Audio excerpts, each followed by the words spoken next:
Hello everyone. इस video का topic है एनर्जी। इस वीडियो में हम एनर्जी के बारे में पढ़ेंगे, फिर काइनेटिक एनर्जी क्या होती है और पोटेंशियल एनर्जी क्या होती है उसके बारे में पढ़ेंगे। तो एनर्जी क्या होती है? अगर कोई भी वर्क को करने की जो एबिलिटी होती है उसी को हम एनर्जी कहते हैं। कोई भी ऑब्जेक्ट अपनी एनर्जी के बराबर ही वर्क कर सकता है, तो एबिलिटी टू वर्क, उसके वर्क करने की एबिलिटी जो होती है वही एनर्जी है। Its ability to do work,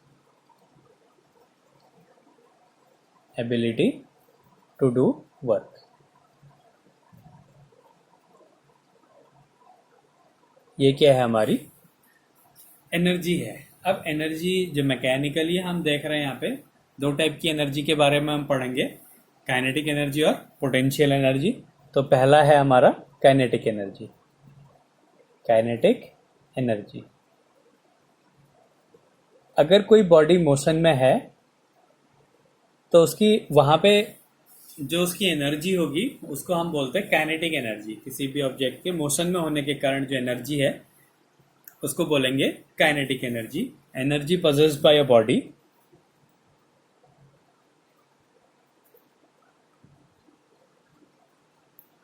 possessed by a body by virtue of its motion, virtue of its motion. तो मोशन में होने के कारण उसकी जो एनर्जी होगी उसको बोलते हैं हम kinetic energy.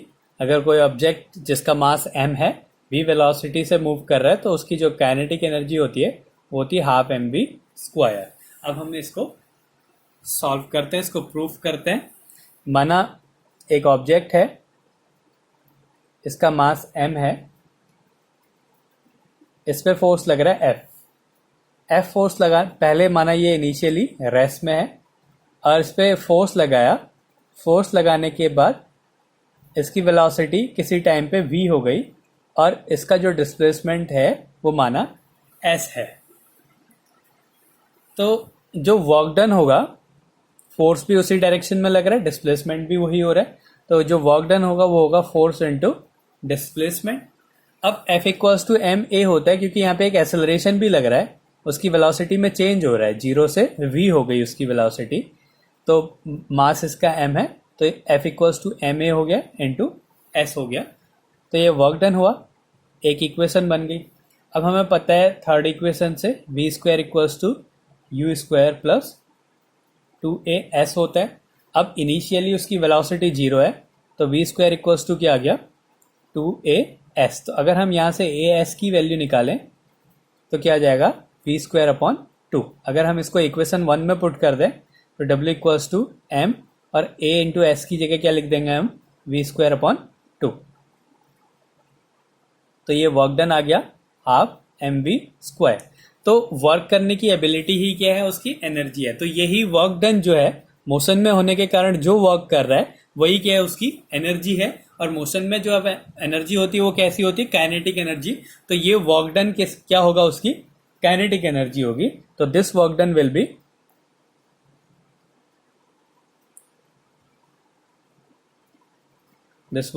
B kinetic energy of the body. तो ये क्या है? उसकी काइनेटिक एनर्जी होगी। अब k इक्वल्स टू क्या हो गया? Half m v square. तो ये हो गई काइनेटिक एनर्जी का फॉर्मूला। अब अगर हम, एक और होता है वर्क एनर्जी थ्योरम होती है, वर्क एनर्जी थ्योरम। ये थ्योरम कहती है कि जो भी एनर्जी में जो चेंज होता है वो उसके वर्क डन के इक्वल होता है। तो इसका स्टेटमेंट है work done equals to change in kinetic energy. Work done equals to change in kinetic energy, change in kinetic energy. ये इसका स्टेटमेंट है कि जो वर्क डन होगा वो काइनेटिक एनर्जी में चेंज के इक्वल होगा। तो इसको भी साथ में ही सॉल्व कर लेते हैं। फिर से वही कंडीशन लेते हैं। एक ऑब्जेक्ट है जिसका मास m है। अब ये u वेलोसिटी से मूव कर रहा है। इस पर जब फोर्स लगाया तब भी ये u वेलोसिटी से मूव कर रहा था और फिर थोड़े टाइम बाद इसकी वेलोसिटी v हो गई और इसका डिस्प्लेसमेंट s ही रहा। तो हमने बिल्कुल ऐसे ही कर देना है। तो जो वर्क डन होगा, इसका प्रूफ है ये, वर्क डन इक्वल्स टू क्या होता है, फोर्स इनटू डिस्प्लेसमेंट। फिर फोर्स की वैल्यू क्या होगी, mass into acceleration into displacement. फिर हमने क्या करना है, थर्ड यूनिट जो थर्ड इक्वेशन है उसको यूज करते हैं। तो वो होती है v square equals to u square plus 2as, u initial velocity, v final velocity. तो इस केस में तो हमने उसको जीरो कर दिया क्योंकि हम ये मान रहे थे कि इनिशियली वो रेस्ट में है, लेकिन यहाँ पे नहीं ले रहे क्योंकि यहाँ पे हमने माना है कि इनिशियली उसकी वेलोसिटी u है। तो यहाँ से अब हमने a इंटू एस की वैल्यू निकालनी होगी। तो a into s equals to हो जाएगा वी स्क्वायर माइनस ये इधर गया यू स्क्वायर अपॉन 2। इसको इक्वेशन फर्स्ट में पुट कर दें तो जो वर्क डन इक्वल्स टू हो जाएगा m v square minus u square upon 2। तो अगर हम इसको सॉल्व कर दे तो हम लिखेंगे half m v square minus half m u square. अब ये यहाँ पे मोशन में है तो इसकी काइनेटिक एनर्जी क्या होगी, हाफ m यू स्क्वायर। यहाँ पे इसकी काइनेटिक एनर्जी क्या होगी, हाफ m वी स्क्वायर। और ये किसके इक्वल है, वर्क डन के इक्वल है। जो काइनेटिक एनर्जी में चेंज हो रहा है v से u से v होने में, जो ये चेंज हो रहा है half m v square minus half m v square, ये किसके इक्वल होगा, वर्क डन के इक्वल होगा। तो जो वर्क डन हो गया ये हो गया काइनेटिक एनर्जी,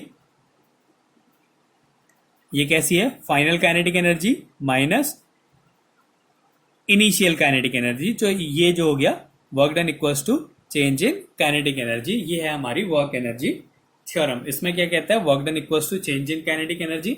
बिल्कुल ऐसे ही सॉल्व कर देना है। बस हमने यहाँ पे खाली हाफ एम वी स्क्वायर एक पॉइंट पे जहां पे उसकी वेलोसिटी v है वहां के लिए उसकी काइनेटिक एनर्जी निकालनी थी, इसलिए हमने क्या मान लिया कि जो इनिशियल वेलोसिटी है वो जीरो है। लेकिन जब वर्क एनर्जी थ्योरम को हम सॉल्व करेंगे तो हम इनिशियल वेलोसिटी को भी लेंगे। तो ये जो वर्क डन आया वो काइनेटिक एनर्जी में चेंज के इक्वल आ गया। तो ये है वर्क एनर्जी थ्योरम। अब इसके बाद है पोटेंशियल एनर्जी क्या होती है। पोटेंशियल एनर्जी, तो जैसे मोशन के कारण जो एनर्जी होती है वो होती है पोटेंशियल एनर्जी, और किसी भी ऑब्जेक्ट की पोजीशन के या उसके कॉन्फ़िगरेशन में चेंज होना, मतलब उसका शेप साइज में चेंज होने के कारण जो भी एनर्जी स्टोर होती है उसको बोलते हैं पोटेंशियल एनर्जी। तो energy possessed bye a body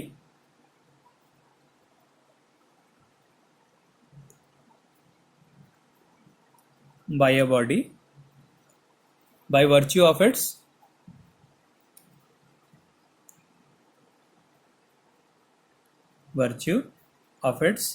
position और configuration।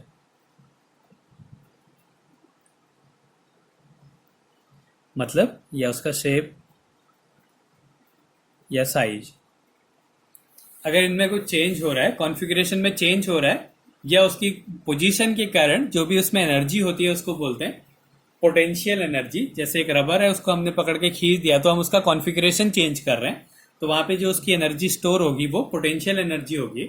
ऐसे ही हम एक ऑब्जेक्ट को यहाँ पे है, इसकी पोजीशन चेंज कर दी, इतनी हाइट पे लेके आए, तब भी उसकी जो एनर्जी स्टोर होगी वो कैसी होगी, पोटेंशियल एनर्जी होगी। तो यही कंडीशन हम ले लेते हैं।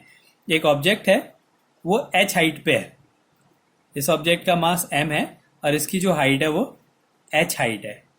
तो यहाँ पे इसके पास कितनी एनर्जी होगी, ये इसकी पोजीशन है, और पोजीशन के कारण जो एनर्जी होती है वो होती है पोटेंशियल एनर्जी। और जो एनर्जी होती है वही वर्क डन होता है। तो वर्क डन जो हो गया वो होता है फोर्स इनटू डिस्प्लेसमेंट। अब इस पे जो फोर्स लग रहा है वो कौन सा फोर्स लगेगा, यहाँ पे ग्रेविटेशनल फोर्स लगेगा, उसकी वैल्यू होगी mg, क्योंकि मास m है और ग्रेविटी g है। तो इसका जो फोर्स हो गया वो mg, और इसका ये जो पोजीशन है, ये कितना डिस्प्लेस हो रखा है h, ये इसकी पोजीशन है। तो ये वर्क डन हो गया, और यही वर्क डन क्या होगा, इसकी पोटेंशियल एनर्जी होगी। तो दिस वर्क डन विल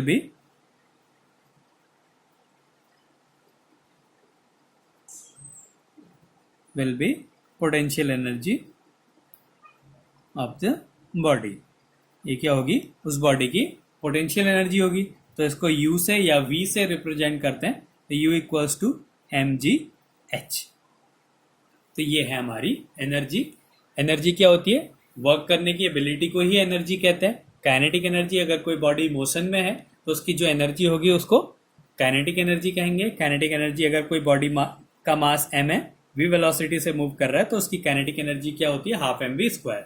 फिर वर्क एनर्जी थ्योरम क्या होता है, जो वर्क डन होता है वो काइनेटिक एनर्जी में चेंज के इक्वल होता है। अब पोटेंशियल एनर्जी क्या होती है, अगर कोई बॉडी का जो पोजीशन है या उसकी कॉन्फ़िगरेशन में चेंज कर रहे हैं, तो जहाँ वहाँ पे जो उसकी एनर्जी होगी उसको बोलेंगे पोटेंशियल एनर्जी।